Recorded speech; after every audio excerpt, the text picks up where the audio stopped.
So, Coach said DeMonte's started joining you in your morning shoot-arounds. Have you kind of like taken him under his wing a little bit and maybe try to help him out with that set? I'd say definitely, but I think he's done a lot on his own. You know, he hit me up the first time he hit me up. I looked at him. I kind of just had a quick look because usually people don't ask like work out with me in the morning, but when he asked, I said, yeah, let's go at this time. Told him early time. He had no hesitation. He was like, all right, I'll be there. From now on out, hits me up every night. We just get up there, get some shots, and get better. What kind of chemistry have you guys developed on and off the court? I'd say great chemistry. Everybody on the team, really has either that one person or a couple guys, they're just really close with, and when we're all together, it's even stronger. What time do you normally show up? It depends. I mean, days off, it'll be earlier, like 7:30 or like 6:30 in a way. Days we'll probably have practice, probably 8:30. Just get that extra hour of sleep in. And have you been usually the only guy out there? I wouldn't say that. Lately, Matisse has been with me, Mark Smith, DeMonte. They've been up there with me in the morning. We just get in there and get some work done. What time do you go to bed?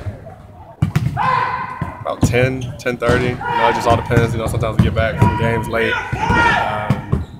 Sleep isn't really an issue. I can pretty much go to sleep anywhere. Naps in the afternoon? Definitely. Naps are great for, right before practice, get up and have a lot of energy. Coach said he's sort of stopped substituting you offense for defense, that he's or plans to substitute you less in that regard because your defense is pretty reliable as well.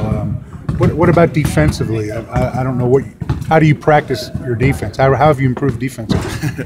I wouldn't say you can practice defense necessarily. You can practice being in the right spot, but defense is a will.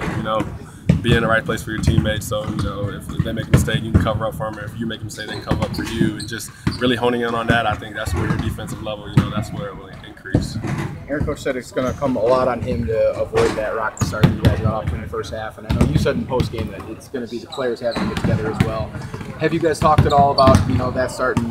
Any ways you guys can avoid that on Wednesday? Definitely, we're gonna discuss even more detail to that, like more close to the next game. But Coach can't get out there and play for us. It's 5 guys on the court. We're out there, or we're going to be out there. So that's why I'd say it's more on our part because missing assignments that we scouted, or just not communicating, it shows, and we gotta get that fixed.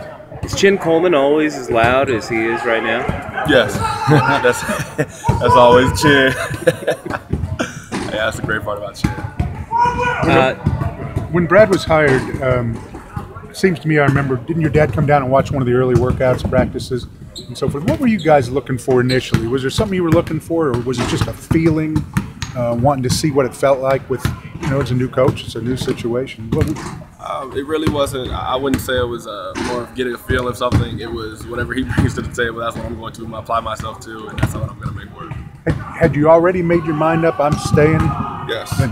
So it wasn't a trial and error period. It was. No, there was never a trial and error period. Once the new coach was hired, it was like, I'm here, about to do work. New group of guys coming in, got excited about that. The guys returning, I was like, hey, we got an opportunity right here. And that's just how we think. You must feel very good about that decision now. Definitely. I look to it. I couldn't lead the people around here, the community, Orange Crush, everybody, the campus, university. I just couldn't. Yeah. The other night, your first 3 attempt, you had 2 big, tall guys in your face, and you shot right over them, which is a little bit of a contrast from the game before, where you were, you were waiting to get open. Did Coach Underwood say, "Screw it, you just got to take that shot"? What happened? It was more of a feel thing on my part, considering that I am the one that's out there and Underwood isn't. But I just knew I'd get to a feel good spot on the floor that I practice a lot, and just be able to make that shot, and just try to get us going, especially last game. One of the shots you made that game was a one dribble, just pull up. Is that something you're trying to evolve with your game? Is trying to have that pull up shot, not just be a set shooter? Either way, I know my teammates will find me one dribble or no dribbles. I'd say. I guess that's a shot I gotta have, considering people are probably gonna run me off the line the majority of the time.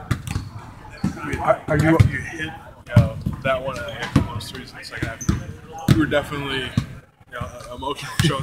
Is that coming out of? Is that probably a game coming out more? I'd say that's always been there. I've always been an emotional guy out there, just having fun. During that time, with the fans yelling, everybody hyped, and I knew, it was a big shot. My teammates were looking at me like, "Yeah, man, let's go." We gotta have that out there. We have to have more of that. When the season began, I assume defenses weren't putting extraordinary pressure on you. Now that you've got a little history, a little track record here, are you finding teams putting more attention on you? Are they starting to pay more attention? Most definitely. When I run down the court on the left side near the opponent's bench, then most likely say shooter, shooter, shooter. And then, you know, but with that comes a lot of opportunities for the other teammates. I mean, if they're going to stand in the corner with me and just not move, then that's a lane to drive. And I know my point guard is skilled enough to get into the basket and finish. So, I mean, we can use that to our advantage. Your assist numbers will go up if you keep getting double and triple teams. Yeah, definitely. And I believe my teammates can knock the shots down. When you hear the other team's bench saying, "Hey, shooter, shooter, shooter," is that kind of like a confidence boost for you a little bit? Yeah, definitely. But then it's like kind of a mental note. It's like, all right, this is how they're going to play me. Know that and know what's next. Thanks, Aaron. Thank you. Thank you.